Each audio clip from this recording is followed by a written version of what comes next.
Slide up the laptop. Okay, testing 1, 2, 3, 4, 5. Okay, thank you.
Testing one. Test. Testing. All right, much better.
Testing, 1, 2, 3, testing.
The time of 10 o'clock having arrived, we'll call this subcommittee meeting to order. This is the last hearing of the session, so interesting hearing, and we have one of our colleagues on Energy and Commerce, Mr. Harper, Mississippi, who's waved on, take part as well, but thank you all for coming. Chair will now recognize himself for an opening statement. Today's hearing will take a close look at what some consider an unnecessary and duplicative program at the U.S. Department of Agriculture, the Catfish Inspection Program. Why is it considered unnecessary and duplicative? Because we already have a federal agency responsible for overseeing the safety and inspection of other types of seafood. It's the FDA, the Food and Drug Administration. As members of the Health Subcommittee of the Energy and Commerce Committee with direct oversight of the FDA, it seems illogical that the USDA would be given the exclusive authority to oversee and regulate catfish only, while the FDA regulates all other seafood. What is it about catfish? Well, catfish is an extremely low-risk food product.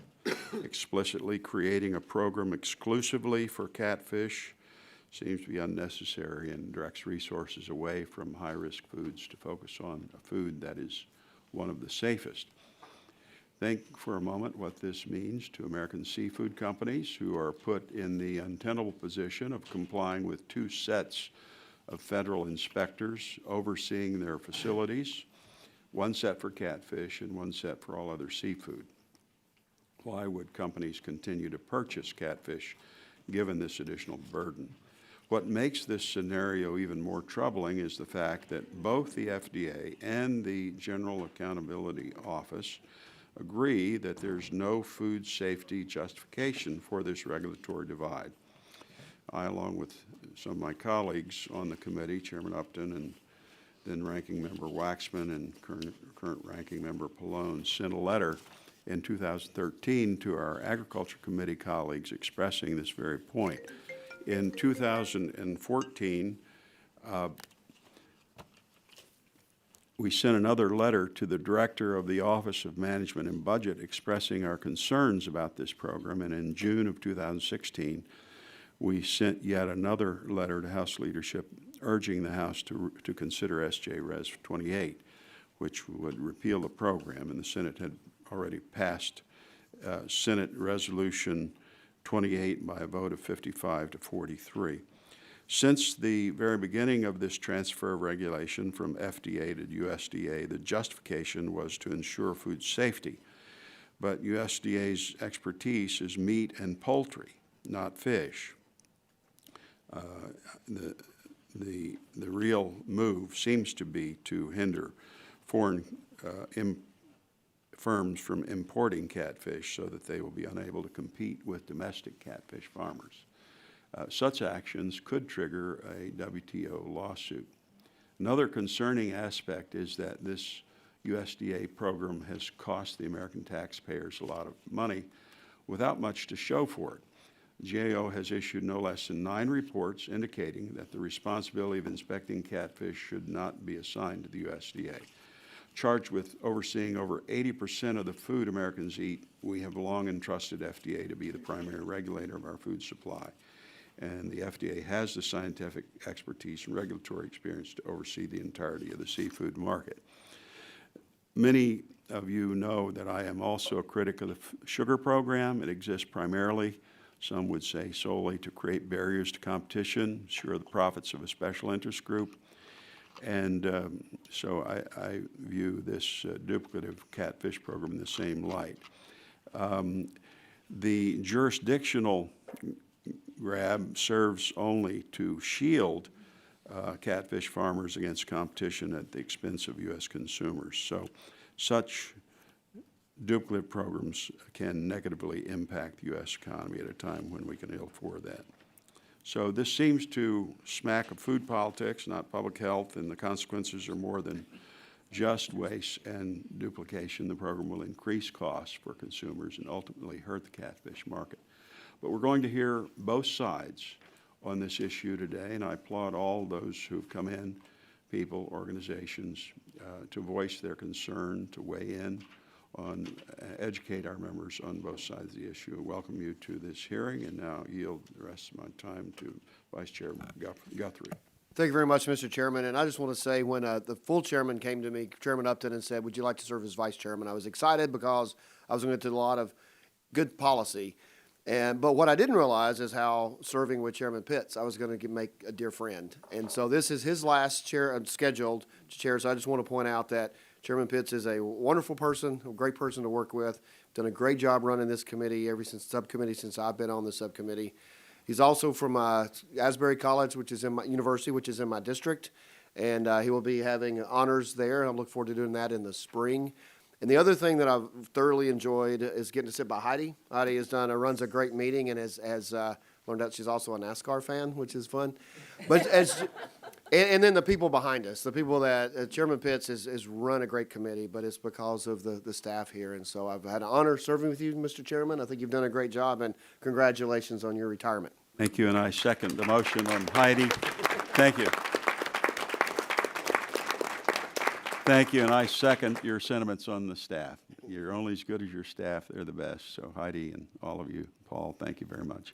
At this point, we recognize Mr. Green. Thank you, Mr. Chairman. Well, let me follow that up. I want to thank you for serving as chair of the committee. I know we've done some really good things in these 2 years that I've been the ranking member, and you've been the chair. And obviously, we'll miss you, Joe. And but keep in touch with us. And again, your staff has been great to work with, and particularly Heidi. Thank you, because like you said, we all know that our staff is the one who makes us look good to make sure we can say these points. Well, let me go into my statement now. In my part of the country, catfish is a staple, and that's why it's so important in East Texas and all through the South. And I think this resolution is a good resolution. I didn't particularly like the way it was done in the Ag Bill, but the FDA actually regulates other food sources, including fish. But I also know there's some issues with competition from overseas, as the chairman said, and some of the places where they raise catfish would not be allowed in our country. So, but I think the FDA has that authority to be able to do that, and we can encourage them through our committee. The Food and Drug Administration has for many years been the first line of defense when it comes to food safety. Under provisions of the Food and Drug and Cosmetic Act and Public Health Services Act, the FDA has historically been responsible for regulation of seafood within the U.S. as a job which has done admirably. The 2008 Farm Bill conferees removed the FDA of its jurisdiction over catfish and added language creating a new program at the USDA. It's important to note that this language has never appeared in either the House bill or the Senate Farm Bill, and was never publicly discussed at the hearing or markup in committee. The establishment of a new program under the USDA is a textbook example is a solution in search of a problem. The USDA has the responsibility for ensuring much of the nation's food supply is safe and properly labeled, but under the creation of the separate catfish program, never had jurisdiction over seafood products. Unfortunately, we have heard from many companies, including those represented here today, this has established two varying sets of federal standards, which has created undue complexity and regulatory burdens for American companies that does nothing to advance consumer well-being. For both the USDA and the GAO have agreed that there's no food safety concerns to justify this dual regulatory system. The GAO has conducted multiple reports that identify the USDA catfish program as a duplicative and waste of taxpayer dollars. In May of this year, the Senate passed a bipartisan joint resolution, SJR 28, to end the USDA catfish inspection program. In September, Representatives Robart, Allard, and Hartler sent a bipartisan letter with more than 206 signatures to the House leadership requesting we as a body pick up the SGR 28. Bipartisan members of the Energy and Commerce Committee wrote leadership as well, asking the Chamber to take up the resolution and restore the FDA's authority and ensure that the review of seafood is comprehensive and not arbitrarily split among agencies. There are more than 220 members on record of supporting the return of the program to USDA oversight, more than enough to show that leadership should bring up this for a vote before the end of the 114th Congress. It's my hope that in today's hearing we can hear from expert witnesses at the FDA and within the industry to ensure that we're not only using the best regulatory system to protect consumers, but also being physically prudent. I'd like to thank the chair for this important meeting and thank our witnesses and taking time to be here. And thank you, Mr. Chairman, and I'll yield a minute to anyone who wants it. All right. Hearing no takers, I'll yield it back. Yields back. Is there anyone on our side of the podium seeking attention? If not, Chair recognizes the gentleman from Mississippi, Mr. Harper, 5 minutes for opening statement. Thank you, Chairman Pitts, and thank you for your great leadership and service here in Congress. You will be missed. And thank you, Ranking Member Green and members of the subcommittee for providing me the opportunity to participate in today's hearing. Reviewing the efficiency and effectiveness of executive activities is necessary to ensure the proper and responsible use of tax dollars. And I take our congressional oversight responsibilities very, very seriously. You know, despite being a strong supporter of the Catfish inspection program currently being administered by the USDA, Food Safety and Inspection Services, you know, I didn't request to attend this hearing to debate about whether or not catfish jurisdiction should be under USDA or FDA. That's been decided by Congress, not once, but twice. The merits of the catfish inspection program have been debated at length in Congress during the deliberations of the last 2 farm bills. Overwhelming evidence suggests that imported catfish and catfish-like products represent a significant food safety threat to the American public.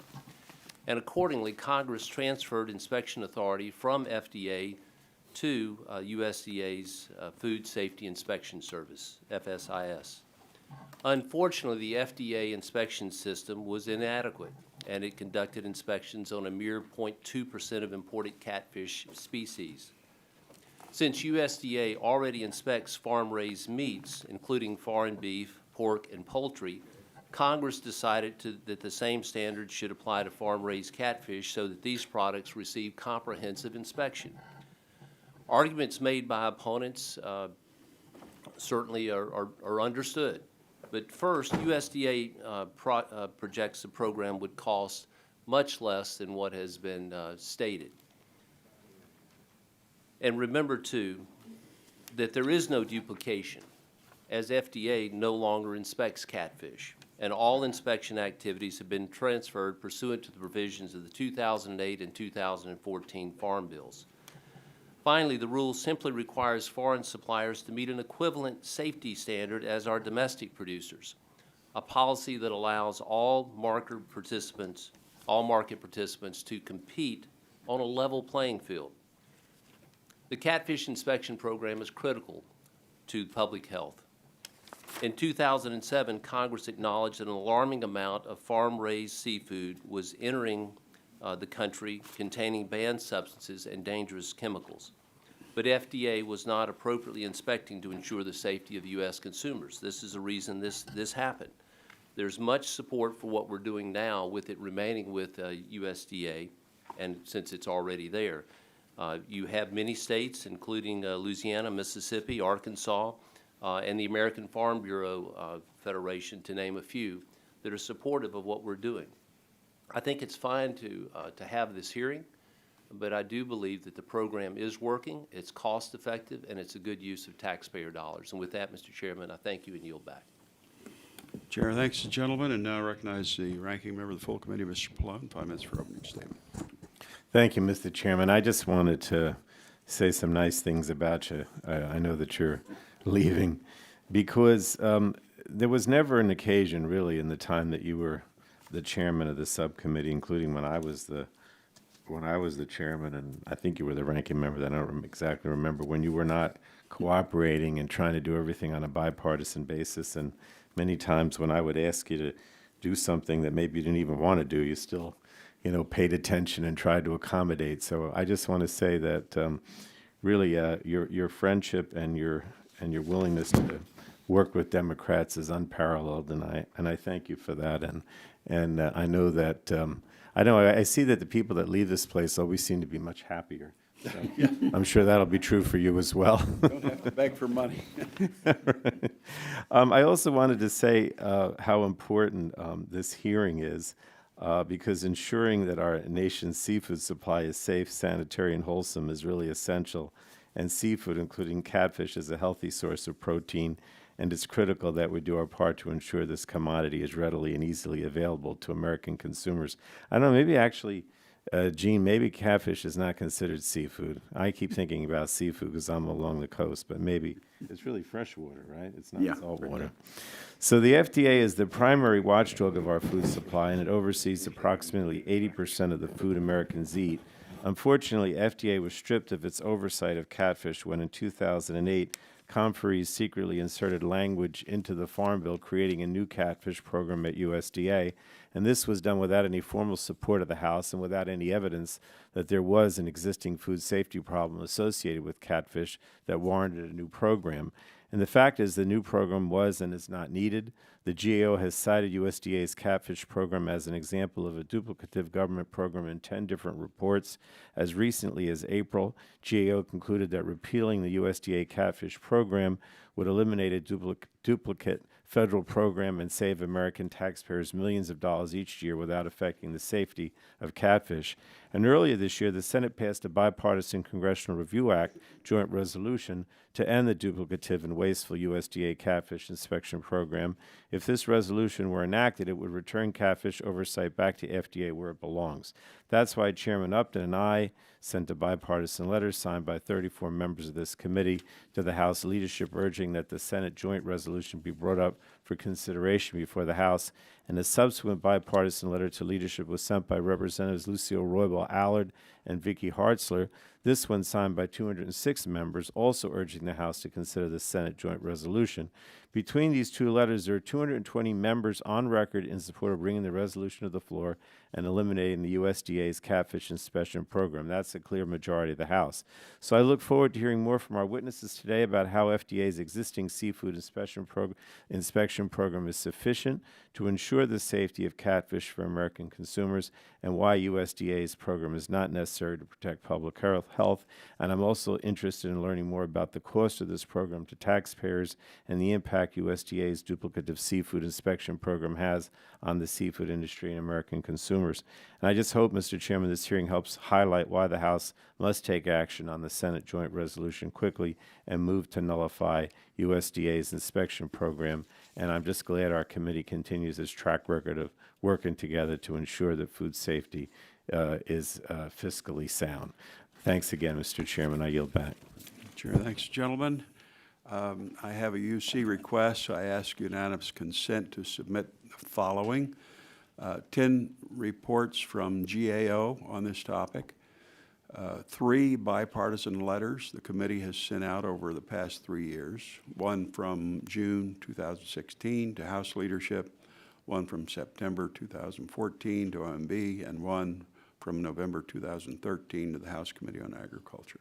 No objection. Without objection, so ordered. That concludes the opening statements of members present. As usual, all written opening statements of members will be made part of the record. We have 2 panels of witnesses today. Our first panel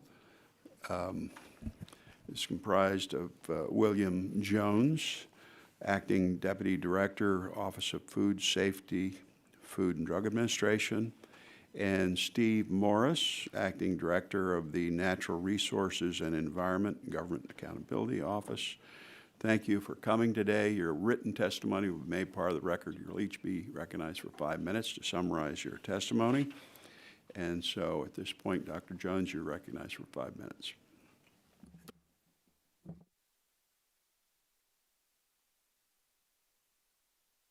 Have you punched the button on there? Yeah, please. Pull it closer, maybe. Thank you. Yeah, good. I'm Bill Jones, Deputy Director of the Center for Food Safety and Applied Nutrition's Office of Food Safety at the Food and Drug Administration. Thank you for the opportunity to appear before you today to discuss the agency's ongoing efforts to oversee the safety of the U.S. seafood supply. FDA has had a strong regulatory program in place since the mid-1990s to ensure the safety of domestic and imported seafood. In fact, the hazard analysis and risk-based preventive controls framework of FDA's seafood safety program is a basis for the preventive controls requirements for other FDA-regulated foods as called for in the FDA Food Safety Modernization Act. The agency has a variety of tools to ensure compliance with seafood safety requirements, including inspections of domestic and foreign processing facilities, 100% electronic screening of all import products, examination and sampling of domestic seafood and seafood offered for import into the United States, inspections of seafood importers, and foreign country program assessments.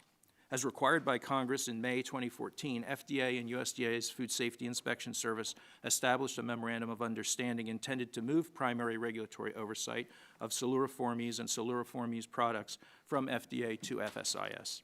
Since that time, FDA has worked closely with FSIS to provide training and technical expertise.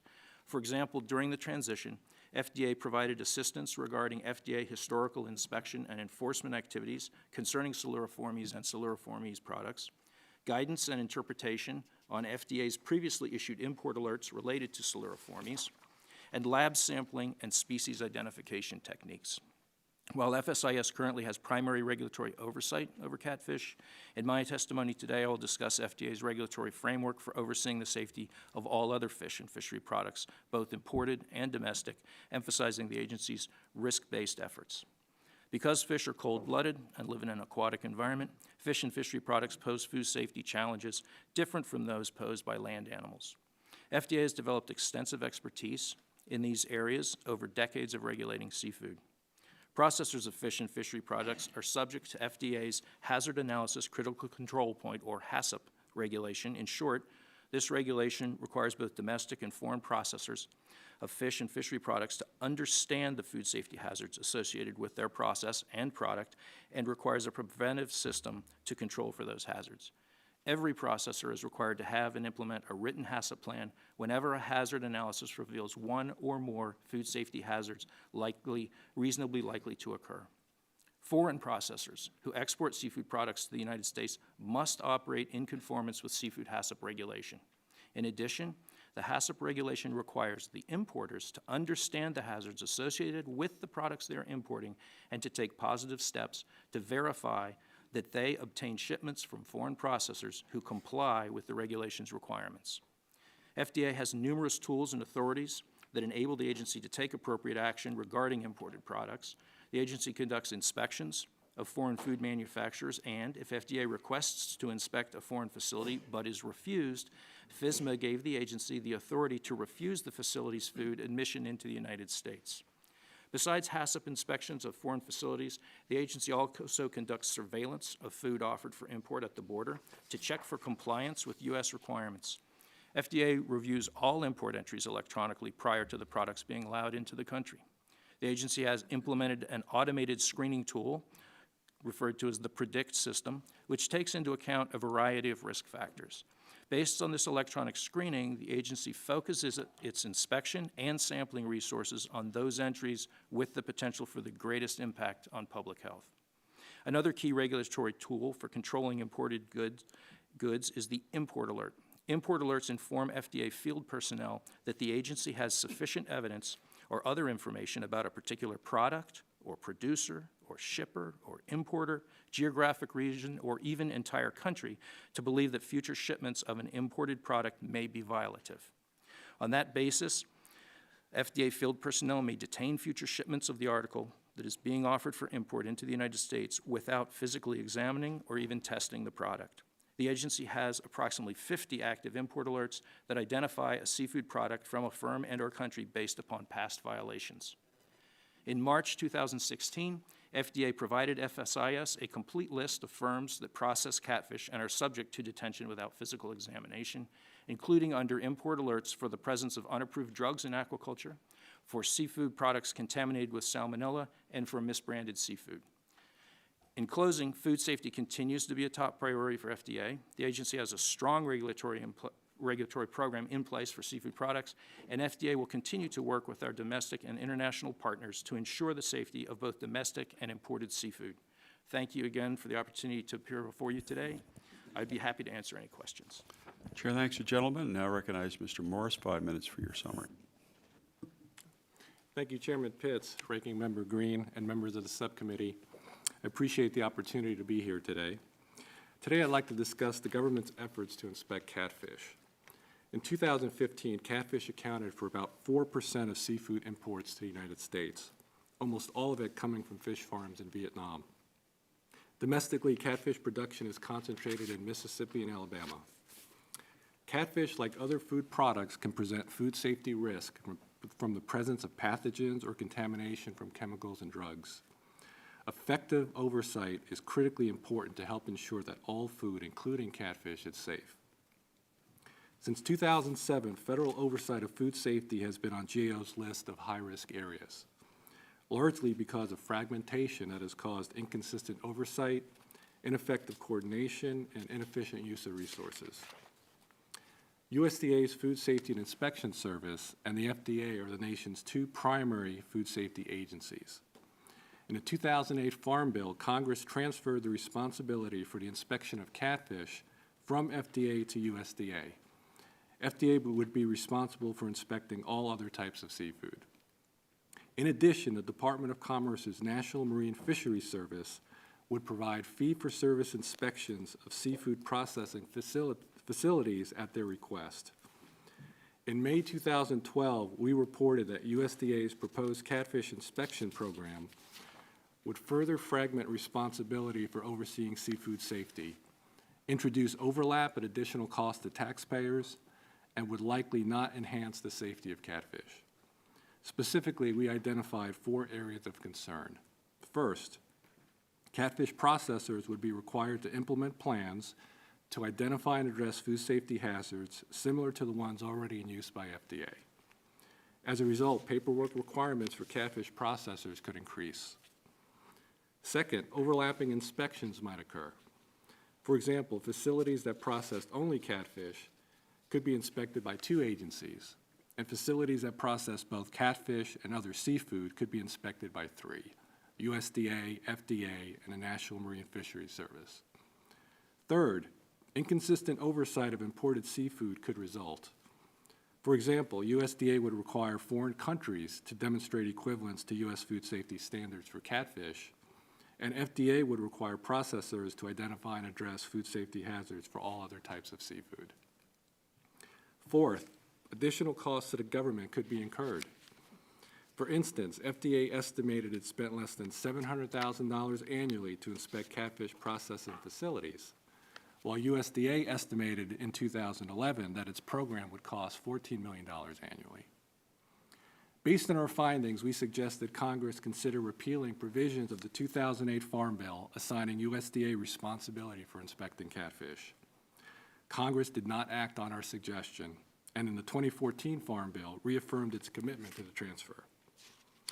USDA has moved forward to implement its catfish inspection program and reduced its initial cost of the program's annual cost from $14 million to about $2.6 million. USDA acknowledges that the program's actual cost is yet to be determined. In March 2016, USDA began conducting continuous inspections at domestic catfish facilities, and in April 2016 began selective inspections and testing of catfish imports at U.S. ports of entry.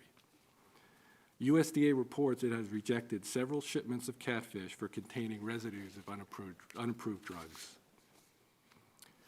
USDA plans to fully implement its catfish inspection program by September 2017.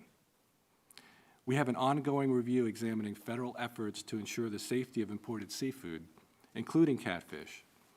As part of this review, we will review coordination between FDA and USDA and how these agencies are leveraging resources to conduct seafood oversight.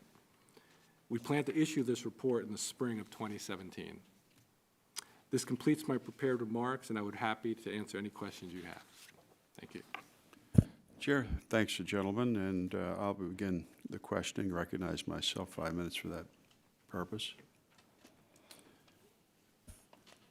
Dr. Jones, the GAO found that the Memorandum of Understanding between FDA and USDA, quote, does not address the fundamental problem, which is that USDA Food Safety and Inspection Service catfish program, if implemented, would result in duplication of activities and an inefficient use of taxpayer funds, close quote. Do you agree that the memorandum of understanding does not address duplication? I believe that the memorandum of understanding does address duplication in that it imposes upon us the obligation to remain in contact with each other to make sure that we're able to identify firms that are under dual jurisdiction so that we can avoid duplication of effort wherever possible. Now, in your testimony, you note the robust expertise FDA has regulating food safety, and prior to this program, USDA did not have any experience regulating seafood, correct? I assume that USDA has learned more since they started the catfish inspection program, but USDA is still not as well versed as the FDA. Based on FDA's experience and knowledge, is it more appropriate for catfish to be placed back in your jurisdiction? Well, I wouldn't be in a position to say which would be more appropriate. That decision remains here. But we would be able to accommodate that program as we did in the past if called upon. Now, the GAO report states that, quote, FDA officials told us Food Safety and Inspection Services' continuous monitoring approach is counter to hazard analysis and critical control point, HACCP-based requirements for seafood and not based on risk, close quote. Would you explain how the USDA continuous monitoring approach runs counter to the FDA program? Well, the goal of our HACCP program is to be a little bit more proactive and preventive in the way we regulate seafood and make sure that it is safe.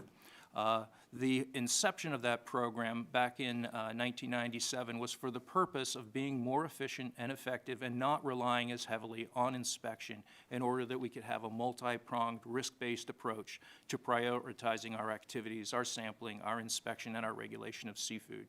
And we do believe that that program has been incredibly effective. How does FDA's risk-based approach determine the frequency of FDA-regulated seafood activities? Well, one example would be, it's often cited that we do a minimal number of sampling, but that sampling that we do is risk-based, for example. And there's a broad range of rates at which that sampling occurs, and risk-based factors figure into that. So there is surveillance sampling where, for example, sampling of seafood from Canada would occur at a much lower rate than the sampling of seafood from Vietnam. And in fact, if we find problems and implement an import alert, that sampling then, the burden of that sampling shifts to the importer and rises to 100% for those problem products. Well, how does FDA's approach to inspecting seafood through the seafood HACCP system ensure consumers have safe products? Well, because it's a risk-based approach, and because we have a long history of information awareness, background on the firms, the processors, the history of violative product, and are able to continuously prioritize our efforts, we're able to focus on the areas where there are problems and address those and put the most efficient use of resources to the problem areas. So if Congress were to repeal USDA catfish program, does FDA have the capability to inspect catfish in a seamless manner that ensures food safety of catfish? I'm quite sure that if called upon to do so, we would be able to work very closely with our counterparts at FSIS to effect a seamless transition, avoid any gaps, and to be able to reinsert that into Thank our you. program. Mr. Morris, I have just a half minute left. In the 2015 high-risk series, an update, did GAO recommend that Congress consider repealing these provisions of the 2008 Farm Bill? Yes, that's Yes, still sir. that's still our position, yes. Yeah. Did you find that the memorandum of understanding between FDA and USDA does not address the fundamental problem, which is that USDA Food Safety and Inspection Service catfish program, if implemented, would result in duplication of activities or an inefficient use of taxpayer funds? Well, we have an ongoing review looking at the coordination between FDA and USDA. In terms of the duplication of inspection, it's still the case that a catfish processing facility could be inspected by USDA, but also be inspected by the National Marine Fisheries Services, which would conduct inspections upon request on a periodic basis. My time expired. Thank you. Chair recognizes Mr. Green, 5 minutes for questions. Thank you, Mr. Chairman. I'd like to thank our witnesses for your testimony today and have a number of questions for Mr. Jones about catfish and the industry itself.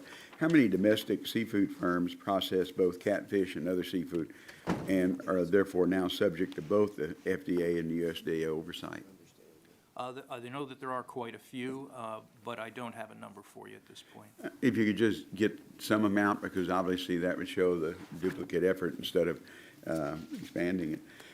In the proposed rule USDA published to establish its catfish program, Food Safety and Inspection Division stated that catfish is a low-risk food. Does FDA agree with this assessment? That would be our assessment as well. It is a never eaten raw, and it's not usually a ready-to-eat product, and we rarely see illnesses that can be attributed to catfish. Okay. The FDA has a long history of ensuring the safety of all seafood products. Mr. Jones, you testified that the FDA seafood risk program, and in particular, I'm interested in learning about the FDA's risk-based approach, which identifies and prevents hazards better, protects the American food supply. Can you explain the benefits of the FDA HACCP program that focuses on prevention as compared to the program that relies solely on spot checks of finished seafood? First, you do have inspectors on the docks, I know, at the Port of Houston and also at our border with Mexico, because I've met those. Sometimes they'll come from Laredo to Houston and go back, but how often do you do the spot checks? The spot checks are conducted routinely. They are exactly that, spot checks, so it's hard to put a number on them, but they are conducted at all ports of entries. It's an ongoing thing. Okay. In the other part of it, you have your risk prevention as compared program. So you have spot checks along with the analysis of the risk prevention, looking at where those particular products coming from. That's right. In fact, the whole purpose of the surveillance sampling is to try and identify areas where we need to focus our efforts. Is your risk program, is that true for both domestic and foreign producers of seafood? Are they subject to the same regulatory regimen? Absolutely. The foreign firms are required to meet all of our requirements, and their importers are required to verify that they do. Given the FDA's long history of regulating catfish and other food, do you anticipate the agency would be able to handle the responsibility of the authority over catfish or return to the FDA? Yes, I anticipate that would not be a problem for us. Thank you, and it's reassuring to hear how the FDA's program, which Congress used as a model when we drafted the Food Safety Modernization Act, that expanded that risk requirement to all food under FDA's jurisdiction. And I'll yield back my time. Chair, thanks. Gentlemen, now recognize the Chair Emeritus of the full committee, Mr. Barton, 5 minutes for questions. Thank you, Mr. Chairman, and I can tell you we're going to miss you next year. I would assume that this is your last chairmanship hearing. It shows your dedication to duty that you're holding a hearing on catfish, which in all probability are only eaten in your district, certainly not grown. We appreciate your service. Gentlemen, I'm not an expert on catfish. Mr. Harper of Mississippi is probably our catfish expert, I would assume. So my questions are going to be fairly basic. How many states in the union have catfish commercial production? It's not a trick question. There's 4 primary states, Mississippi, Alabama, Arkansas, Louisiana. Okay. 4 key states. And how many nations import, or I guess export catfish to the United States? Currently, there are 10 countries that have provided documentation and comply with certain requirements to allow exports into the U.S., Vietnam being the largest exporter. what, do you know the other, what are the top two or three besides Vietnam? Vietnam would cover about 90% of that, China and Taiwan. Okay, top so, three. so Asian countries. So we have 10 nations that that export to the United States, and we have 4 states that produce it. Is there any reason to believe that those 4 states couldn't guarantee the safety of the catfish eaten in their states? Why do we need a federal program? Well, I would say that the main reason for that is that a great deal of this product is in interstate commerce, so it's an obligation for us to ensure the safety of that product. So you don't think the great state of Mississippi or Alabama or Arkansas or Louisiana or Texas could guarantee the other 46 states that the catfish that we grow is safe to eat? I wouldn't doubt their capabilities at all, but it is a statutory requirement, and we do have the obligation to oversee product that is in interstate commerce. Well, I understand that, but, you know, we have a president-elect who has decided that it's time to change the status quo, and I believe I could trust Mr. Harper and the state of Mississippi to guarantee the catfish I eat, if it's not in Texas, if I don't catch it myself, is safe for me to eat. I do understand on the foreign side you have to have some standard on imported product, but if it's Vietnam, Taiwan, and China, I believe we could just say, if we ever catch you doing something bad, we're going to close our market. I mean, Well, my response to that would be that that is effectively what we achieve through our import alert program. When we identify a problem, those products are stopped and they are checked 100%. is there a, which is the bigger problem if there is a significant problem? Is it imported catfish or domestic catfish? I mean, how often do you really see somebody trying to provide tainted catfish? Well, I know it happened, but we do in fact occasionally find HACCP violations at domestic firms and have issued warning letters at domestic firms. What we have not found in domestic product is residues of unapproved drugs. We do find those in some imported products, and that's the reason for so our the import. primary problem is the imported catfish. Would that be safe to say? I'm not sure if I would characterize it as a problem. It's something that we're very vigilant about and are on top of. And as I mentioned earlier, we have rarely, if ever, seen illnesses attributed to catfish, foreign or domestic. Okay.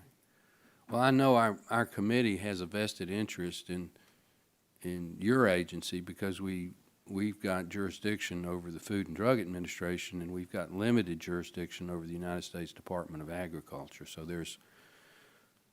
you probably got more allies in this room for FDA regulation than USDA regulation. But if you look at it in the overall scope of what the mission statement of the FDA is, I wouldn't think catfish protection would be in the top 10.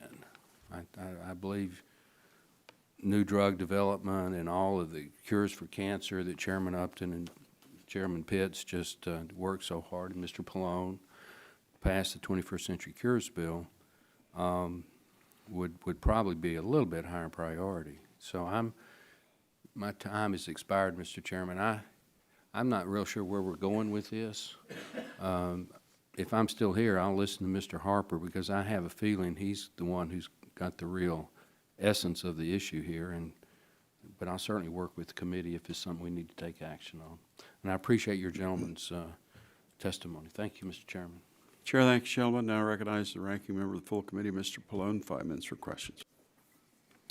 Thank you, Mr. Chairman. I wanted to ask Mr. Jones a few questions. We heard a lot about the benefits of FDA's HACCP program. However, I'm also interested in learning more about other aspects of FDA's risk-based approach to seafood inspection. First, how does FDA prioritize what seafood processors or importers to inspect? Well, we do have electronic review of all entries, and We have factors included in that review that includes things such as firm and product history, inherent product risk, processing risks, facility inspection history, sample analysis results, and we also have a team of people that reviews and prioritizes that information and makes selections for those priorities based on current events. And can you describe how FDA's new authority under the Food Safety Modernization Act strengthened the agency's ability to protect the seafood that millions of Americans eat each day? Well, in fact, that new authority strengthens it in several significant ways. It gives us authority to issue mandatory recalls for foods so that if a firm were to refuse to conduct a recall when we thought it was necessary, we could force them to do so. We can order administrative detention of any article of food if we feel that there's a reason to believe that it's either adulterated or misbranded. And we also have, through FSMA, the authority to suspend the registration of a facility if the agency determines that food that's manufactured or processed or held or packed there has some reasonable probability of causing harm or even death. And we also have authority now that if we request inspection of a foreign facility, but that inspection is refused, we now have the authority to refuse admission of that firm's product into the country. All right. Now, in May, we heard about how USDA's FSIS stopped shipments of imported catfish because of illegal drug residues. Did FDA take similar action when the agency regulated catfish? Well, we did, in fact, and I've spoken earlier about the import alerts, which is a very effective tool for us. And I also mentioned that we worked very closely with FSIS in transferring the program to them. And in the process of doing so, we shared with them all of the information in the import alerts, and some of that information covered those firms and allowed them to focus their efforts there. All right, well, thanks. In my opinion, it's clear from your testimony that FDA has a robust food safety system in place that is capable of ensuring the safety of all seafood products, including catfish, although I keep saying catfish is seafood, which it really isn't. But same thing. All right. Thank you so much. Thank you, Mr. Chairman. Chair, thanks, gentlemen. Now I recognize the Vice Chair of the subcommittee, Mr. Guthrie, 5 minutes for questions. Thank you very much. It's interesting to have our final meeting on catfish, and one of my dad's first attempts at business was a catfish farm, and we put a bunch of catfish about this big, about the size of a minnow in the pond. It rained really hard. The bank broke, and they went downstream to the creek on our farm. So there was record catfish farming downstream from us. So interesting. So it is serious. It's a great product. I feel like I'm an aficionado, if you can be, of catfish. So it is something that I'm interested in this. So, Mr. Jones, Dr. Jones, how is your program different than what the U.S. I'm just going to I know you've got it in your testimony. I'll let you expand on this. So, how is your program different than the USDA's Food Safety Program Inspection Services? How are you different from them? Well, I think the main difference is that we're not doing continuous inspection of all of these firms.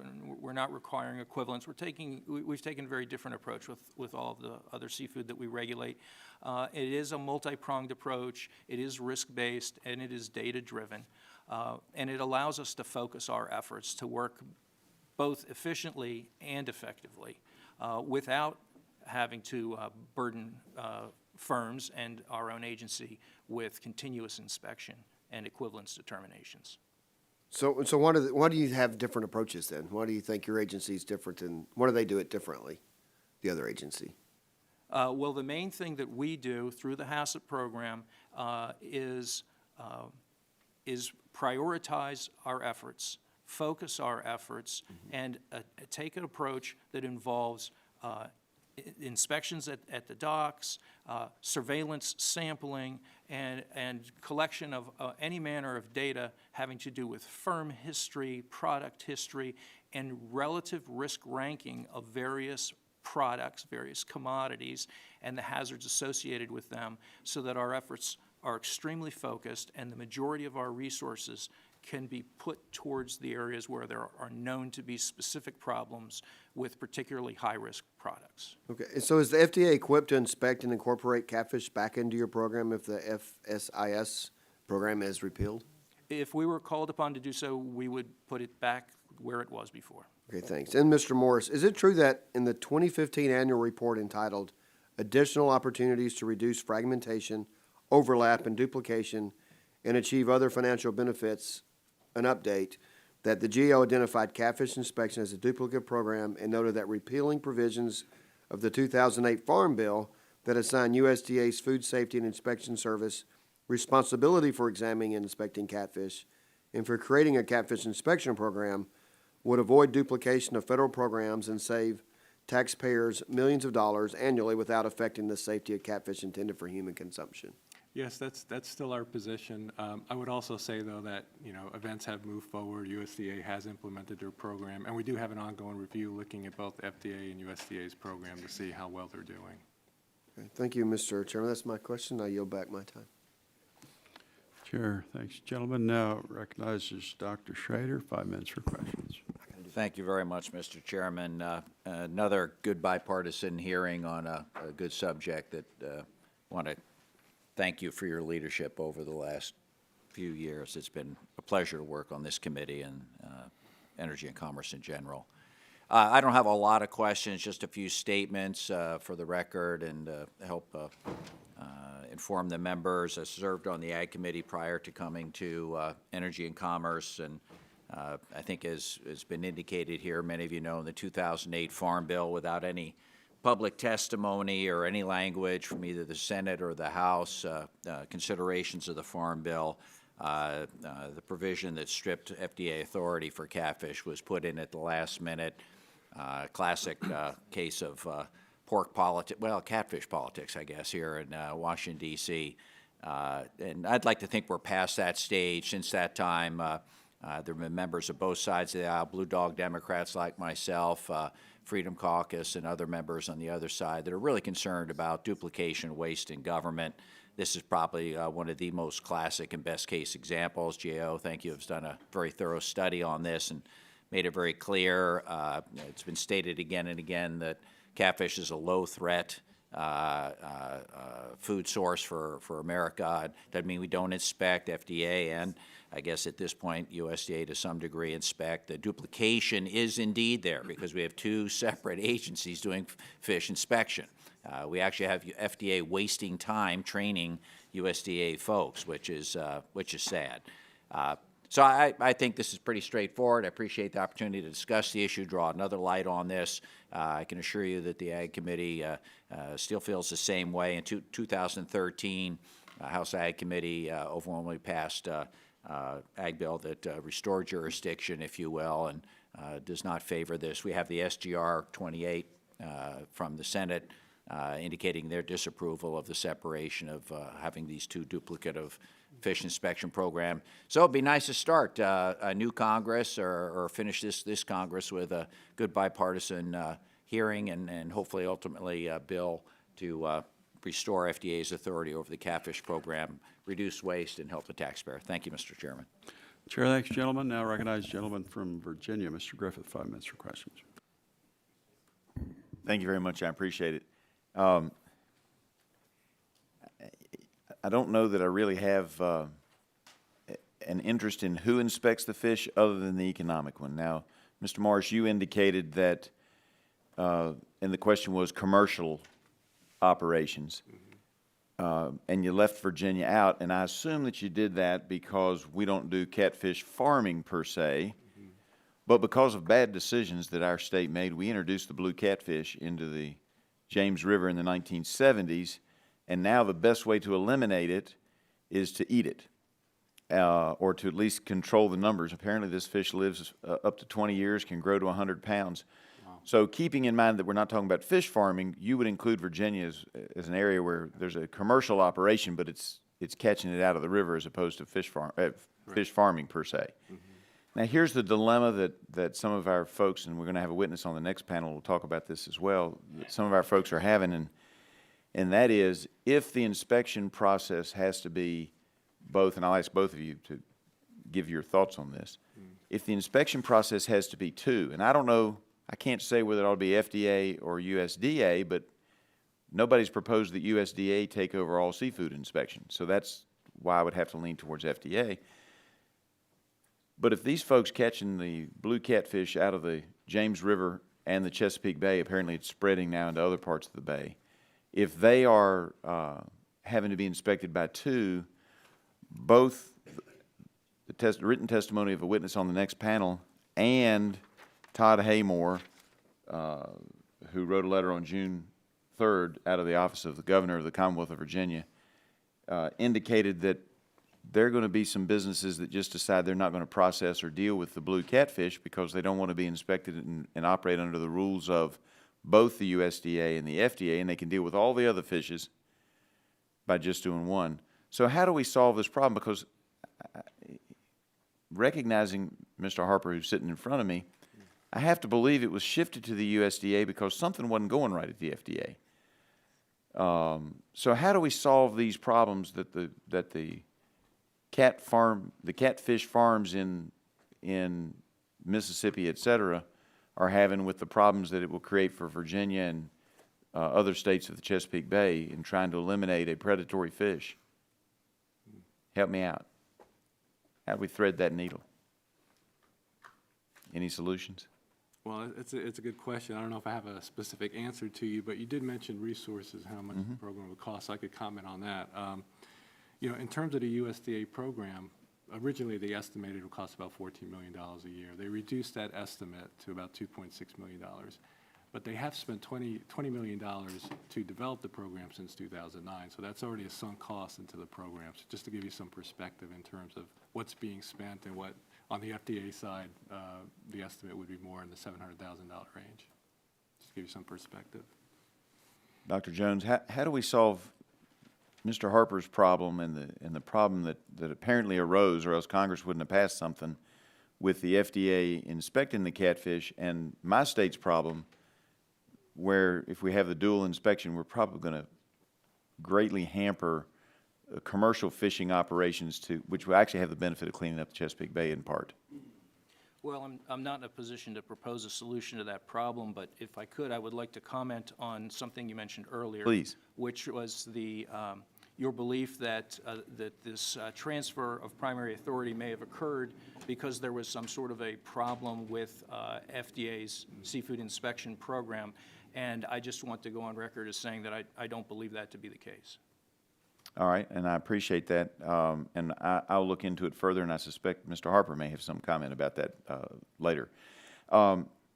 It is interesting, and it goes to prove we shouldn't be just dropping species from one ecosystem into another one without thinking it through very, very carefully. But just so that you all will know, I represent the western part of Virginia, so I don't have what typically people would think of as a bay district. However, 3 of my 29 jurisdictions are in the Chesapeake Bay watershed, and I have the headwaters of the James in my district. So while the blue catfish haven't gotten there yet, when I look at data that indicates they're 75% of the biomass in the James River today because they eat everything and squeeze out the others, I'm concerned that it'll hurt some of our tourist industries, which deals more with the smaller fishes and trouts as you get further up the stream at some point in the future. So I am concerned about this issue, and I appreciate it and yield back. Chair, thanks, gentlemen. I recognize the gentleman from Missouri, Mr. Long. 5 minutes for questions. Thank you, Mr. Chairman, and for the record, I just want to say that I went to the dictionary a while ago and looked up gentleman, and there was your picture. So thank you for all that you have done for all of us over all these years, and the best to you in your retirement. Enjoyed working with you, and hope to in the future. Hope we run into you.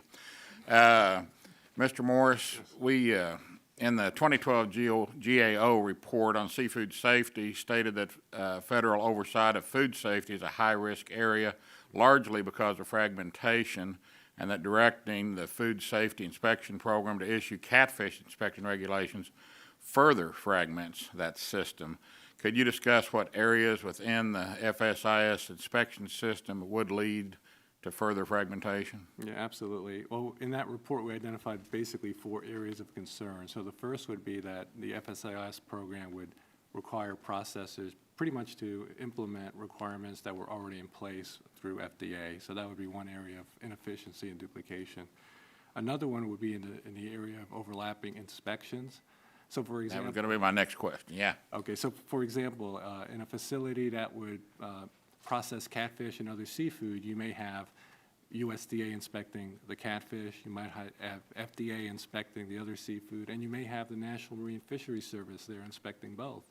So we noted that as an area of duplication as well.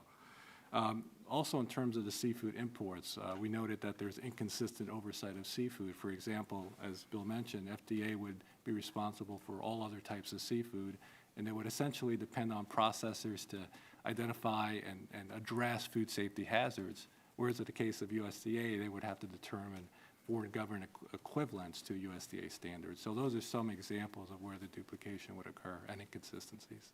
Well, what are some of the differences in the two systems on the inconsistent oversight and imported seafood? What are the? So for example, USDA would require foreign governments to demonstrate equivalence to our standards. So we would deal with on the government level. FDA would deal with the processors and oversee them to ensure that they're identifying and addressing any hazards. So it's a different focus. Also, in terms of the USDA program for imports, eventually USDA wants to reinspect all of the imports coming in, whereas FDA, as Bill mentioned, uses more of a risk-based approach. So how does it affect the overall approach for ensuring the safety within our system? Well, it goes back to what's the identified hazard. In the case of USDA, they identified salmonella as the primary hazard to catfish, but we found that that hazard was pretty much non-existent. Okay, thank you.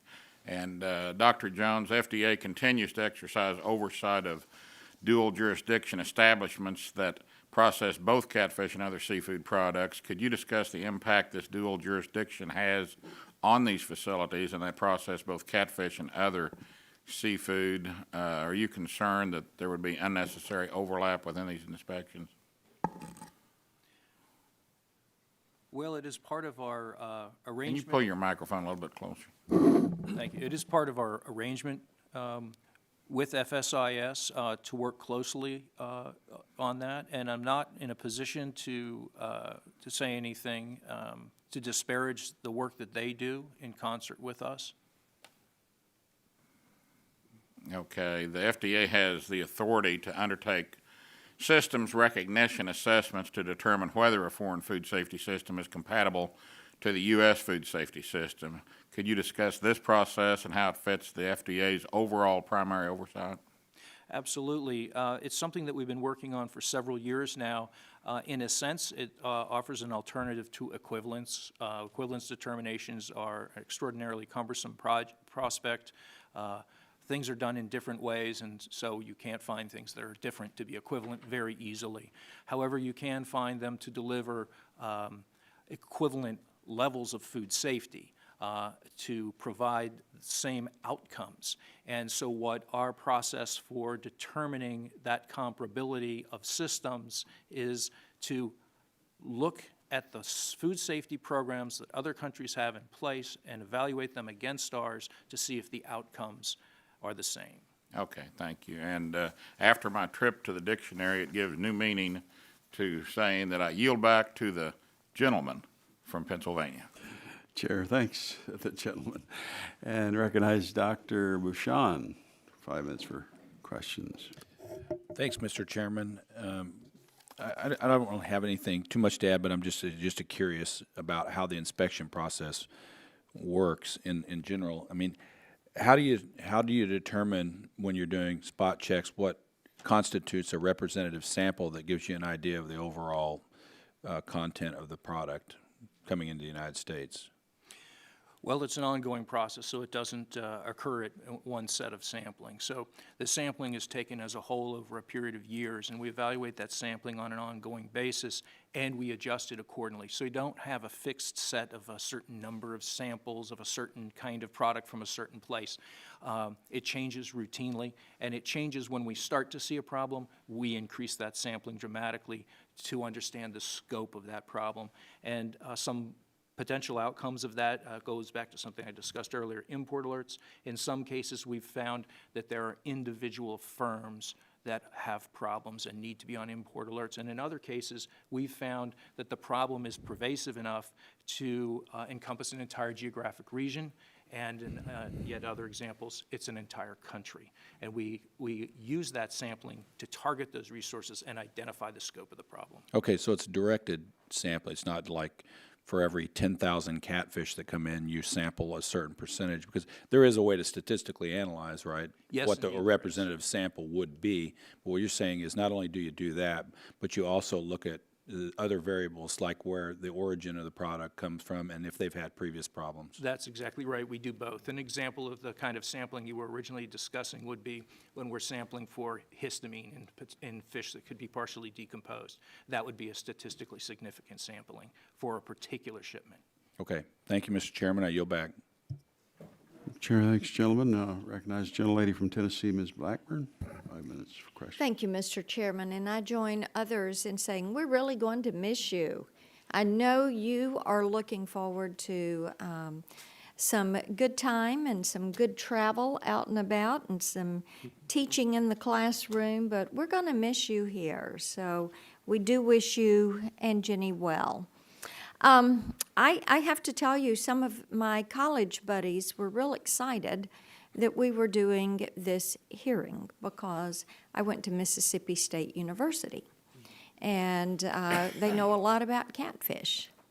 And I'm one of those kiddos that grew up on a farm that had a catfish pond. Now, Mr. Guthrie talked about how theirs kind of broke apart and spilled out. Ours stayed in place, but I can tell you those catfish were talented. They could hear my dad walking down there to the pond to spread the catfish food, and by the time he got there, they were jumping out of the water and ready to be fed. So this is a fun hearing for us to do. I do have, Mr. Jones, I just want to ask you, we've talked about the economics, we've talked about duplications.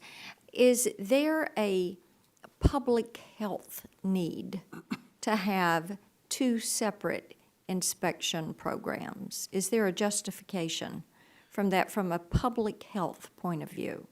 Our assessment of that, in fact, aligned with FSIS's assessment that catfish is, in fact, a low-risk food and certainly would not be in the higher list of priorities within our program. Okay, so in your opinion, there would be no public health need for duplicative programs? Well, or I two would say, programs or separated duties? Or I would say that there is, it's low risk with regard to imminent health risk. I can't comment on the duplication of authorities, but I can comment on the idea that it is essential that catfish be sampled, Sure. be monitored, and be regulated. I think we all especially agree with regard that. to unapproved drug. Yeah, Mr. Morris, do you think the Farm Bill provision that puts U.S., should that be revisited and repealed, do you think? Yeah, I mean, we've been on record to say that's the case, and we're still on record to say that. To simplify it. Well, okay. I think that sounds good. We are all concerned about saving taxpayer dollars. We're concerned about public safety. We know if you do it right the first time, when it comes to food and food inspections, that you don't have the expense of contaminated product in the pipeline. Also, programs that run efficiently are going to do a better job of monitoring the product that they're to be monitoring. And, you know, Mr. Morris, we see this repeatedly in reports that you all give us. Streamlining efficiency sometimes brings things more into focus. So that's a part of what we want to do. But with that, Mr. Chairman, I'm going to yield back and thank you for the hearing. Chair thanks, gentlelady, and now I recognize the gentleman from Mississippi, Mr. Harper, 5 minutes for questions. Thank you, Mr. Chairman. And Mr. Morris, you testified earlier almost like this was a Mississippi and Alabama issue, and then you expanded it to a few more states. But according to USDA, there are at least 9 states that participated in a catfish farm survey. Those states were Alabama, Arkansas, California, Georgia, Louisiana, Mississippi, Missouri, North Carolina, and Texas. So it's much more than just Mississippi and Alabama, you'd agree, in that situation. And when we look at this, and Dr. Jones, there's no duplicative activity here. FDA doesn't inspect anymore, correct? Correct. So we're only talking about one program. And you would agree that if this was transferred back from USDA to FDA, there would be cost for FDA to do that inspection, correct? I couldn't necessarily identify what those costs would be. It would be integrated into part of a much larger program. But there would have to be additional people, and those folks would be done. Wasn't it what was the previous cost when you were doing farm-raised catfish inspection? Well, we never looked to see what specifically farm-raised catfish alone would have cost. I don't know if we could get you those numbers. Well, but we've talked, and Mr. Morris has used the figure of $14 million several times as an estimate. Why we keep using that figure when that was an estimate and is actually not accurate? And the cost now is about, what, $2.6 million, which is estimated to be about $1.4 million more than maybe what FDA was doing, projected. But I want to point out this was earlier in the year, back in probably in July. This program, USDA's FSIS program, one example, stopped more than 40,000 pounds of unsafe catfish products that were coming in from Vietnam. The shipment tested positive for malachite green, which is a drug that could have possible carcinogenic effects. That was caught. Now, if it's low risk and not considered a priority in FDA, if FDA had it, that's not something you would catch in your 100% electronic testing. Correct? Because you're not doing a sampling 100%. Is that a fair statement? Actually, it wouldn't have been caught through surveillance sampling necessarily for that particular shipment, but it would have been on an import alert and would have been stopped, and it would not have been allowed entry without having been tested. All right. That's your belief, but you're not capturing everything that comes in because you don't personally inspect, even on the seafood that comes in now, everything. Is that a fair statement? No, we do not inspect everything. That's the purpose of HACCP, is to avoid having to inspect everything and eliminating good food from the food supply. The main point being here that we only have one program right now for catfish, farm-raised catfish inspection, and that's through USDA. And would it be fair to say, Mr. Morris, that until there's been enough time, because this started, what, officially April of this year, you can't do a GAO study right now. You would delay a little bit to see the effectiveness of a program. Is that a fair statement? We're taking a look at, the ongoing implementation. It's a phased-in implementation over about a 1.5 year period. So sure. We're taking a look at to be up fully operational, and you'll look at that.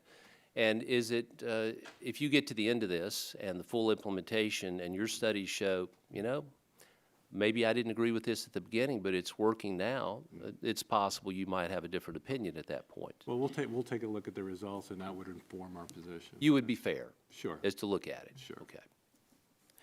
Other examples we've had of shipments coming in, I know that in May of this year, a shipper from China refused to let FSIS inspect, and they turned around and went back. Now, why would they have done that? So we're showing many examples of things that are showing that the program is working at this point in time. And the real issue here is about food safety.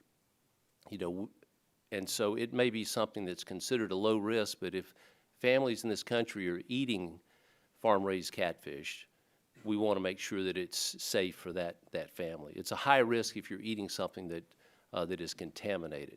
So I believe we've got to give this an opportunity, that we don't need to reopen the Farm Bill on this issue. It's been decided not once but twice.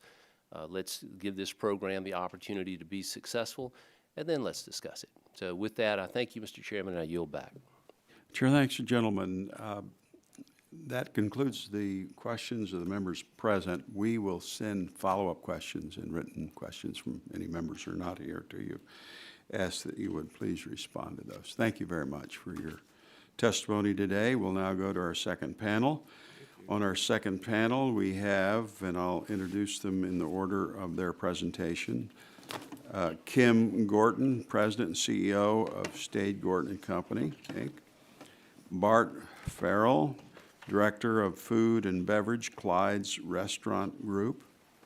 Justin Conrad, CEO, Bay Hill Seafood, President, Libby Hill Seafood. And Steve Otwell, Seafood Safety and Technology Emeritus. You have Food Science and Human Nutrition, Aquatic Food Products Lab, University of Florida. I'll ask the witnesses to take their seats. As usual, your written testimony will be made a part of the record. You'll each be recognized for 5 minutes to summarize. Welcome, and Chair recognizes Ms. Gorton, 5 minutes for her summary. Thank you, Mr. Chairman. Mr. Chairman, ranking member, and members of the subcommittee, my name is Kim Gorton, and I am President and CEO of Stade Gorton. My company is a third-generation family business with operations across the country. We are one of America's largest distributors and manufacturers of fresh, frozen, and premium value-added seafood products. We provide over 200 million seafood meals to Americans every year. Regarding catfish, we buy and sell roughly equal amounts of domestic catfish and imported catfish and pangasius. So I am coming at this issue with a balanced portfolio and an overall interest in feeding Americans with healthy and safe food. Until recently, the FDA regulated all seafood using the Hazard Analysis Critical Control Points Program, or HACCP as we call it, for both domestic and imported seafood.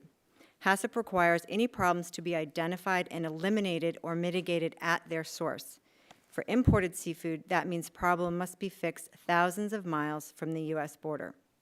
As someone with decades of firsthand experience in the American seafood industry, I can say that this program works. The seafood Americans enjoy is safe.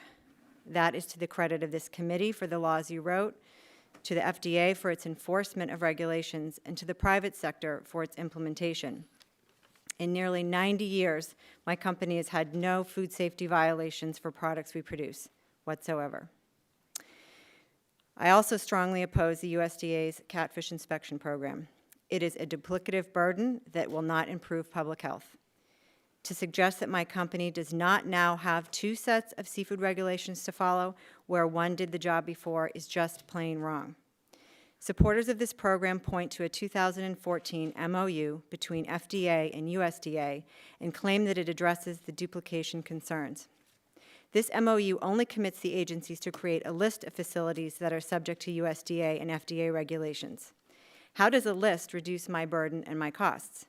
The reality for my small business is that we will still have 2 sets of regulations to meet and 2 sets of regulators to deal with. And to answer a previous question about how many companies process both imported catfish and pangasius as well as domestic, the answer is thousands, thousands of companies here in the United States. So moving this one type of fish over to a separate regulator has also caused other problems. We at Stade Gorton process a good deal of fresh seafood in our plants, including domestic catfish, product that is highly perishable and needs to move through the supply chain in an expeditious manner. We now must schedule a USDA inspector 2 weeks in advance of processing and packing catfish. Most of our customers place their orders up to 8 hours in advance. The result, we are unable to fill customers' orders for catfish with any consistency, so we have begun to focus on other species. So have our customers. That out-of-touch regulatory burden is not going to grow seafood consumption, my business, or our economy, and it is what makes Americans so frustrated with our government. Pangasius, the fish targeted by supporters of the USDA program, provides roughly 1.3 billion meals each year for American families. These are meals that lower and middle-income families, such as a single mother of 2 in Lancaster, Pennsylvania, can afford. This is not a fish to replace lobster and caviar. So how is a law that eliminates more than 1.3 billion affordable meals fair to the average American who wants to feed her family with healthy food? Here in the U.S., we are working to combat any number of health-related challenges such as obesity, heart disease, and mental illness. Now more than ever, Americans are focused on a more healthful lifestyle and are turning to seafood. And public health officials are encouraging Americans to eat more seafood. So is this a good public policy to take away the choice of this fish, which represents 29% of the value white fish in the market, and to have seafood prices increase dramatically? Domestic catfish sells for $5.40 a pound, and Pangasius $1.95 a pound. My customers will not shift from Pangasius to domestic catfish. They are two different markets. They will just skip buying any of it. This means lower sales for my company, which could mean I have to cut my workforce. If catfish was a health risk, I could understand this program, yet both the CDC and USDA have cited catfish as a low-risk food. USDA's own risk assessment suggested they did not believe USDA oversight would improve public safety, stating the effectiveness of the USDA regulation of catfish was unknown. This program could place American farm exports at risk, as some of the nations that sell us their fish have made it clear that they will retaliate against American farm products when they win the trade dispute over Pangasius. I want to end with a visual. This fish is regulated by FDA. This fish is regulated by FDA. This crab is regulated by FDA. I could bring out 98 more species that are regulated by FDA. This product is going to be regulated by USDA if we don't overturn this. So in hearing promises from Congress that they want to free small businesses of burdensome regulations, on Sunday, Speaker Ryan, in an interview on 60 Minutes, called for elimination of wasteful and unnecessary regulations. I hear promises and commitments. I see no action or accountability. So there is a Senate-passed bill that has the support of this committee and more than half of the House of Representatives, the People's House. It is time to move from promises to small business to action for small businesses. Please urge the House leadership to call up the Senate bill to repeal this ridiculous program. Thank you. Chair thanks the gentlelady. Mr. Farrell, you recognize 5 minutes for your summary. Mr. Chairman and subcommittee members, my name is Bart Farrell. I'm the Director of Food and Beverage for the Clyde's Restaurant Group. We are a local, privately owned company with 14 restaurants in Washington, D.C., Maryland, and Northern Virginia. We employ 2,300 people, and hopefully you've enjoyed a meal at the Old Ebbitt Grill, the Hamilton, or the 1789 in Georgetown. I am speaking today from both a Clyde's perspective, but also as a leader of more than 100 local chefs who have expressed support for eliminating the USDA catfish program. We do so because the program threatens an important new fishery that can help save the Chesapeake Bay. Several years ago, our supplier, aptly named Congressional Seafood, introduced us to the Chesapeake Bay wild blue catfish. It is relatively inexpensive as seafood items go, but with a scary backstory. These fish were introduced into the James River in the 1970s as a sport fish for recreational fishermen. Unfortunately, these are apex predators with no known predators of their own. They are taking over the Chesapeake Bay and beyond. According to NOAA, these fish now account for a staggering 75% of the biomass in the James and Rappahannock rivers and are increasing in population in many of the rivers and tributaries in the bay. They are consuming the bay's native fisheries, including rockfish, also known as striped bass, blue crabs, white perch, shad, and herring. According to the Chesapeake Bay Foundation, one of the primary ways to reduce the population of these blue catfish and ensuring the survival of the native fisheries is to establish and grow a commercial fishery for blue catfish. And that is what our suppliers and others have started to do. These fish are becoming more and more popular at Clyde's and other restaurants. Our staff are educated on this invasive species, and our customers enjoy eating a quality, good-tasting fish and have a sense of civic pride in doing their part to help save the bay. Let me briefly explain how this tasty fish gets from water to your plate around here. Watermen in the Chesapeake Bay region, North Carolina, or Delaware catch the fish. Processors cut the fish into fillets that chefs like. Distributors send the fish to retailers or restaurants, and consumers order the fish at restaurants or buy at shops and take home to cook. Each of these steps is essential to getting the fish to market. A break in any step will eliminate the market. I'm going to share an example of this market from one company.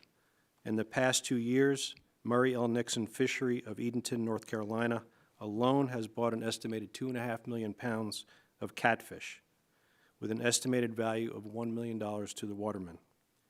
These numbers have increased over the past 5 years due to the increase of the blue catfish in their area. The catfish processing at Murray L. Nixon Fishery allows this small business to keep a local full-time staff of cutters working, and in that way, support local labor. That, in turn, keeps watermen working.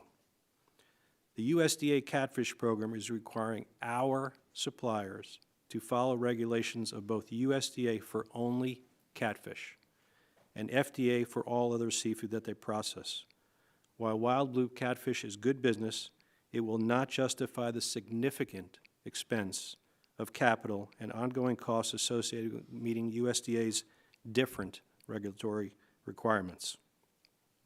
As a result, many processors and distributors have indicated that they will leave the wild blue catfish business unless regulation of catfish is returned to the FDA.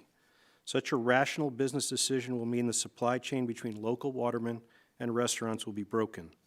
The results will be watermen losing the opportunity to be employed throughout the year, restaurants and stores lose the ability to sell delicious fish, and sadly, the Chesapeake Bay and rivers will continue to be plagued by this invasive species. Who knows how far these fish will spread? Attached to my written testimony is a letter signed by more than 120 outraged chefs urging Congress to eliminate the USDA program. We want to encourage the House to take up the Senate bill before you leave and rid us all of this wasteful and burdensome program.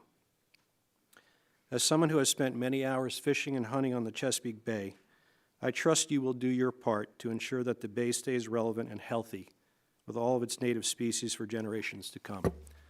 A failure to act will say much about Congress's lack of commitment to save the bay, a true national treasure. Thank you. Chair, thanks, gentlemen. Now recognize Mr. Conrad, 5 minutes for summary. Thank you, Mr. Chairman. Mr. Chairman and members of the subcommittee, my name is Justin Conrad. I'm the president of Libby Hill Seafood Restaurants and Bay Hill Seafood Sales, both based in Greensboro, North Carolina. I'm a proud member of the National Restaurant Association, an organization my father, Ken Conrad, proudly served as chairman.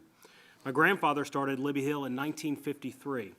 Our third-generation company is the kind of small business that politicians like to talk about when they say they want to grow the economy.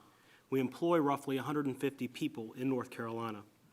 FDA's HACCP system works for our seafood distribution and restaurant businesses. Through the years, my family has served millions of meals. We have never had a food safety incident.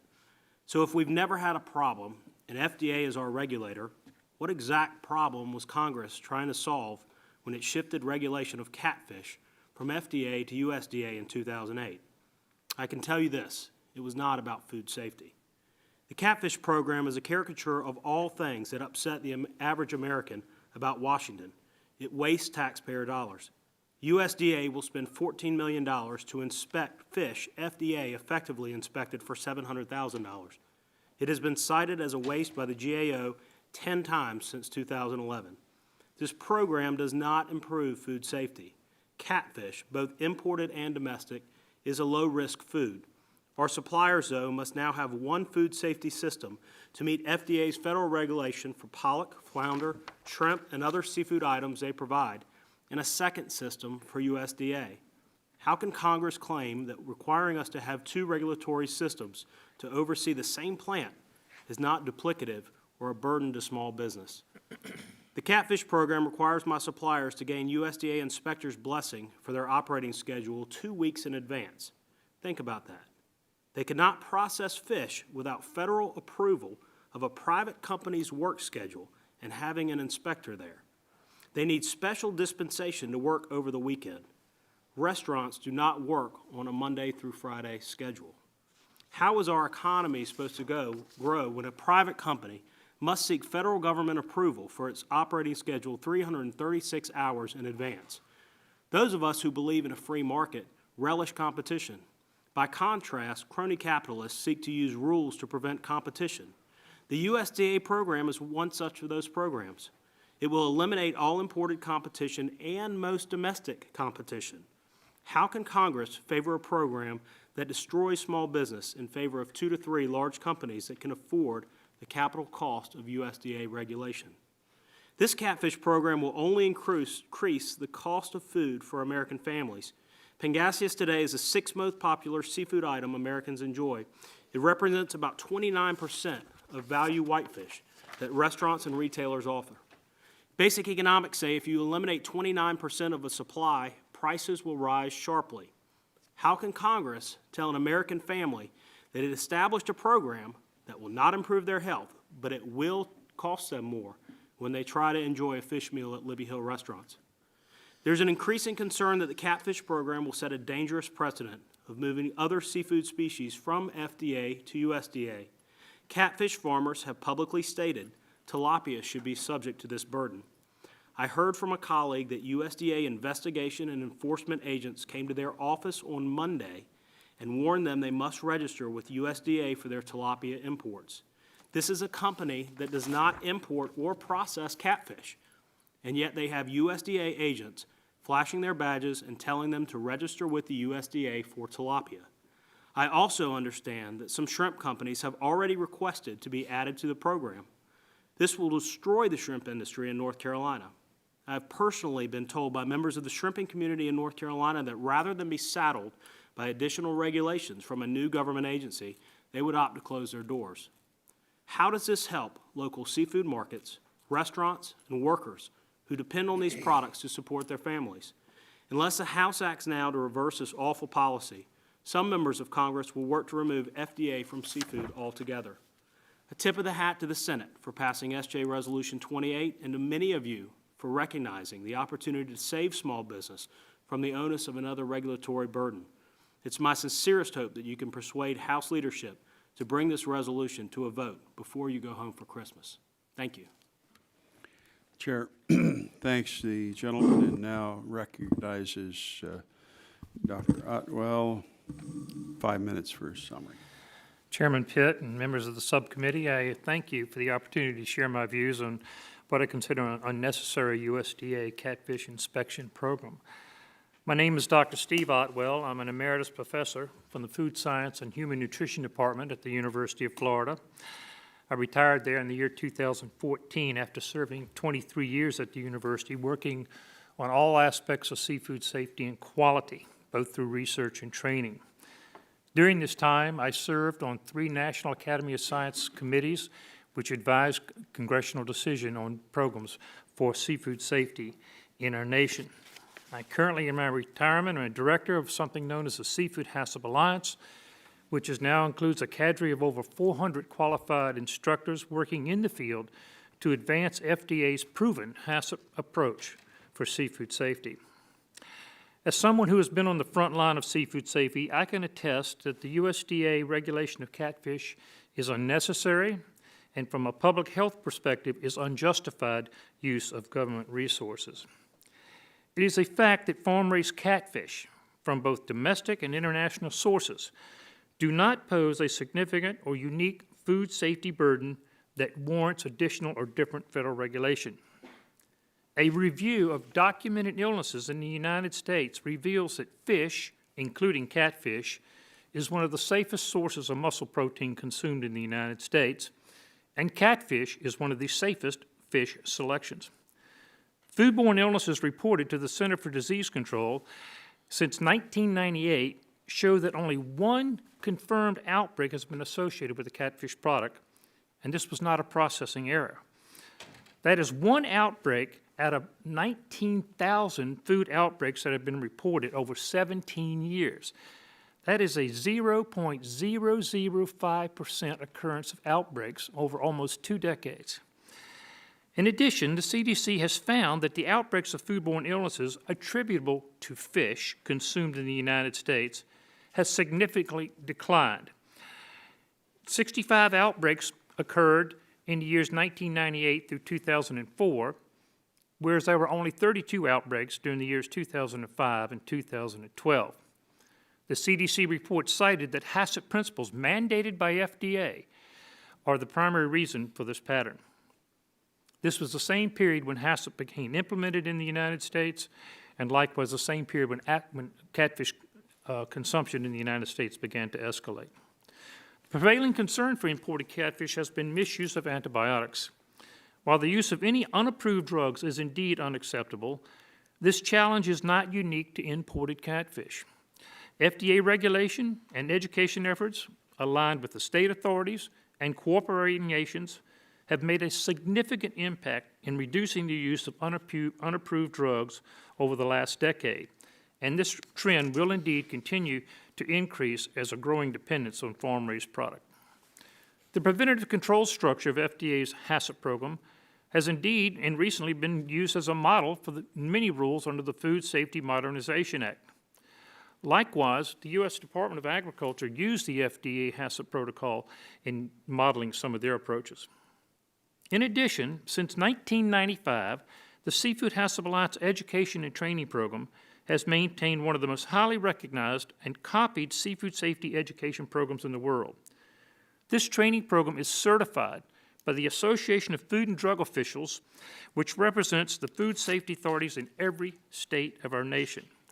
To date, over 45,000 seafood inspectors, plant workers, and quality assurance managers have been trained through this program through every state, every U.S. territory, and all nations exporting seafood to the United States. Training included over 90% of the catfish processing operations in the United States. Concluding, the FDA's HACCP program has a long and impressive record of keeping Americans and the seafood we love safe. Changing regulations for the sake of changing without an actual food safety benefit unnecessarily fractures the system. And ironically, it makes the products less safe. The cost of food safety, man-hours, and focus required to comply with two separate regulations by separate federal authorities in one facility can have unintended yet very real consequences that we should ignore. Thank you for your time. Chair, thanks, gentlemen. Concludes the opening statements. We'll now go to questioning. I'll recognize myself 5 minutes for that purpose. Let me just ask all of you a couple of questions, and we'll start with Ms. Gordon. Was this USDA program put in place because of a food safety issue? Mr. Chairman, no, in my opinion, it was not put in place because of any food safety issue. Mr. Farrell, your opinion? No, it was not. Mr. Conrad? Mr. Chairman, no, it was not. Dr. No, it was not, sir. All right. Again, we'll do a question to all of you. How does the USDA Food Safety Inspection Program impact the catfish market and prices for consumers and your cost of doing business? Ms. Gordon? Well, effectively, it's working to eliminate my ability to process fresh catfish because I am not able to schedule the inspection in a way that meets our customers' order patterns. And so it is effectively eliminating domestic catfish and imported catfish from our line of products that we're able to offer. We sell some of the nation's largest retailers, many of whom are based in the South, who want this product. Mr. Farrell? Well, for us, it would only apply to the wild catfish, and we would be forced to stop selling it because our local seafood suppliers don't want to have to deal with two government agencies. They only want to have to deal with the FDA. Mr. Conrad? Thank you, Mr. Chairman. Our restaurants are family-style restaurants, and we serve blue-collar workers and working-class families. And the access to low-cost protein is vitally important to restaurants like ours. And any time you eliminate that low-cost protein and drive consumers to other proteins, it adversely affects our consumers and our customers. Dr. Artwell? The regulation will confuse selection and limit access to a resource that is preferred and has health benefits. Dr. Otwell, if the FDA was in charge of catfish inspection, would they have been able to stop the imported shipments that Mr. Harper mentioned? They were aware of these. In fact, some of the information that directed some of the USDA scrutiny was based on prior work of the Food and Drug Administration. Their targeting methods of suspect product gives you some route for scrutiny. So the point is, the FDA program, by being science-based and focused on reasonably likely things to occur as they follow in their legislation, gave us enough alert to problematic areas. And USDA used that information to help them as well. Mr. Conrad, you work with catfish suppliers, right? Yes, sir. What has been their experience with the program? What's their experience been like? How has it impacted their businesses? Mr. Chairman, we work with both imported and domestic catfish producers. And I can tell you it's a poorly kept secret that the catfish industry itself is somewhat divided on this issue, if you will. I don't think that's about it. There are rumors that this program could be expanded to include shrimp. I think you mentioned that. What would happen to your business if shrimp were regulated by the USDA? We actually source quite a bit of domestic shrimp from the Gulf of Mexico. However, in the United States, a large percentage of the shrimp consumed is imported shrimp. So if you see that increased cost go to the shrimp market as well, you could see a substantial cost increase of the domestic product that would make it extremely hard for us to continue offering those products to our consumers. Ms. Gordon, what's your response to that question? So at a time where food prices are rising, and particularly seafood prices, at the same time we're asking American consumers to consume more seafood, if products, farm-raised products like shrimp or tilapia or farm-raised salmon were to fall under USDA regulation, our costs would increase dramatically. It would severely impact my business in absolute detrimental ways. The time's expired. The chair now recognizes the ranking member. Ms. Green, 5 minutes for questions. Thank you, Mr. Chairman, and thank our panel for being here. We heard that the FDA, that catfish is a low-risk commodity, and a view I think the panel shares. I think it's noteworthy to highlight that Ms. Gordon stated in her testimony that you're more likely to be struck by lightning and become sick from eating catfish. However, I want to hear from more of the group about the safety profile of catfish and if there are unique characteristics that would require the product to be regulated differently. Mr. Otwell, your testimony highlighted that catfish is a low-risk product. Can you further explain on how you came to this conclusion?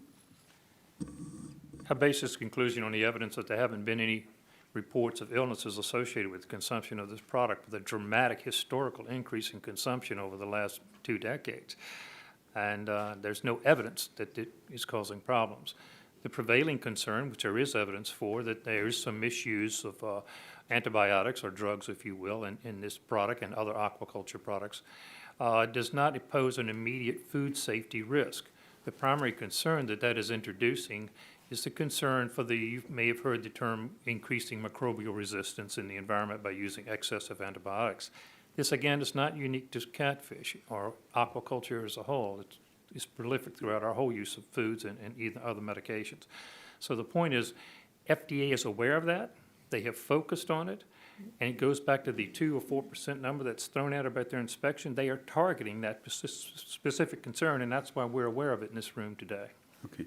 Ms. Gordon, given that your business has experiences in processing over 100 types of seafood products, are you aware of any safety issues unique to catfish that would necessitate this extra regulatory system? No, Congressman, I am not. And in fact, we have been processing both domestic and imported catfish for years and have had no food safety concerns or violations. Let me go to the safety of the imports. As we've heard in testimony from various witnesses, catfish is a low-risk fish. Salmonella is a primary food safety hazard associated with catfish. We've also heard that the volume of seafood imports has increased substantially and that catfish accounts for about 4% of the seafood imports. I think we all agree that safety is important of the food supply. However, the CDC reports that despite the increased risk of imported seafood, the U.S. experienced a decrease in outbreaks of foodborne illnesses related to fish consumption. Going back to Mr. Otwell, if you're familiar with the nation's seafood inspection programs, to what can we attribute the decline of foodborne illnesses related to fish consumption in America? In your opinion, does FDA's longstanding risk-based program play a role in that decrease? Center for Disease Control, that was a long question. Yeah. Try to get some of it. But what I heard was the Center for Disease Control is probably the best authority of keeping responsible data to reflect that the illnesses from consumption of fish in the United States have dramatically increased since the implementation of HACCP. That's the strongest endorsement for the FDA HACCP program. I don't know if that answers your question. It was a long question. Is there another point I should speak to? Well, just that, is the FDA's longstanding risk-based program play a role in this decrease? Absolutely. You can point to one dramatic thing, and a previous GAO report also discovered this, is just the increased awareness that HACCP has brought and the communication, not only between companies, but between countries, of dealing with the prevailing issues and the possible controls to prevent the problem, as opposed to the approach that USDA has to catch the problem. Prevention is a far more cost-effective approach. Okay. The other on the panel is business owners. You would be the first line of defense if someone becomes ill from being served by, and you have the confidence that the catfish you purchase is safe to sell and serve your customers, and you're satisfied with the FDA alone doing the inspection instead of the Department of Agriculture. Is that true? That's very true. We have a tremendous responsibility to our customers and to our staff to provide, safe meals. And if we thought for New York Second there was a problem with any product, whether it's seafood or otherwise, we wouldn't serve it. Well, you're the canary in the coal mine, so because your customers, I'm sure, will tell you. Mr. Chairman, I yield back my time. Chair, thanks, gentlemen. Now recognize Vice Chairman Mr. Guthrie, 5 minutes for questions. Thank you, Mr. Chairman. Ms. Gorton, in your testimony, you note that the USDA FSIS will require countries that export catfish to establish equivalent standards. What do countries have to do to establish equivalency? My understanding of that, Congressman, is that they need to meet USDA protocol, which is based on meat and poultry packing in the United States. My further understanding is that even countries such as Canada, one of our closest trading partners with whom we share a border, has taken 5, 6, 7 years to reach equivalency. So effectively, if this rule is not repealed, we are going to be looking at a significant period of time with potentially not having access to this critical low-cost product. So obviously, this would impact global trade? Yes. And so can you explain how this does not meet basic trade obligations, and what would happen if one of these countries decided to go to the WTO? A lawyer is probably better able to answer that question than I am. However, because we do deal with a number of exporters from whom we import, they have made their position clear in that they would seek to bring forth a WTO case. And I also understand that there have been a fair amount of opinions that they would be successful with that.